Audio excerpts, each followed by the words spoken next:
Jerusalem. Supporters of Israeli Prime Minister Benjamin Netanyahu have grown increasingly frustrated at White House pushback over plans to immediately annex Jewish settlements in the West Bank as envisioned in the Trump peace plan, with their ire focused in particular on presidential advisor Jared Kushner, according to Israeli media reports.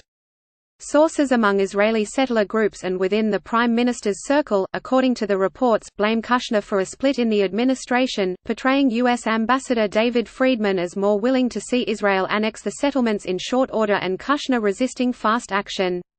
The move would allow Netanyahu to shore up right-wing support in advance of national elections here in March, observers say.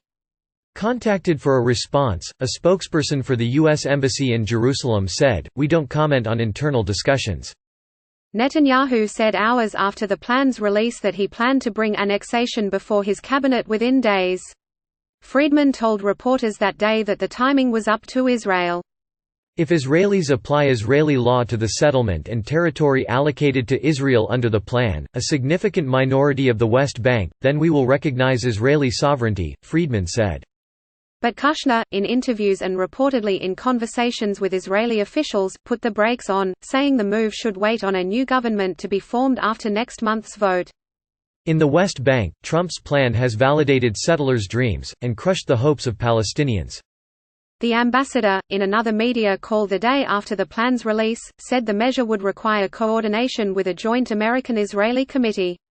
Analysts blamed Netanyahu for jumping the gun in response to pressure from settlement groups, and his own defense minister, to enact the annexation measure immediately. The euphoria within Netanyahu's Likud party after the prime minister stood shoulder-to-shoulder appearance with President Trump for the plan's release turned sour after annexation plans were scrambled. Some blamed the prime minister for bungling the moment by either misunderstanding the White House stance or trying to force his timetable through regardless. What happened that caused Netanyahu's annexation blunder? Asked a headline in the Jerusalem Post.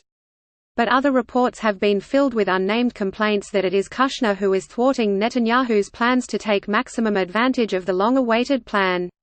Channel 13 reporter Nadav Eyal tweeted that people in Netanyahu's circle accuse Kushner of backstabbing the prime minister and warning that Trump's evangelical voters aren't going to be happy. The schedule for annexation remains unclear, but the delay is already adding to the heartburn among Israel's right wing, where the peace plan has been awaited as a moment of triumph and a political boost for Netanyahu, who is campaigning against the headwinds of a multi-count corruption indictment. Trump's proposal would lock in long-sought achievements for Israel, including control of the Jordan Valley and most of Jerusalem. The Palestinian leadership has rejected the plan out of hand as fatally biased in Israel's favor.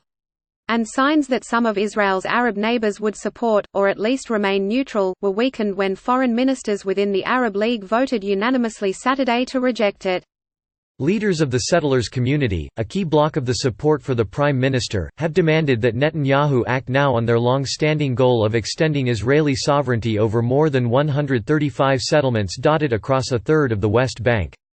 Many settlers opposed the broader peace plan because it allowed for a future Palestinian state of limited autonomy on the remaining territory, but still hope to use the proposal to enact annexation.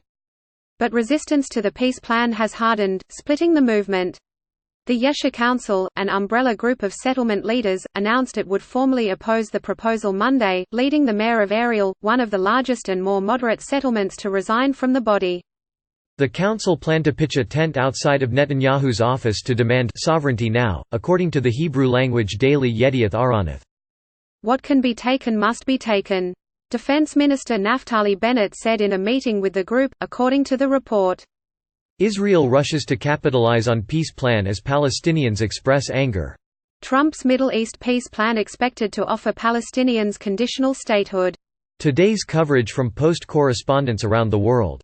Like Washington Post World on Facebook and stay updated on foreign news.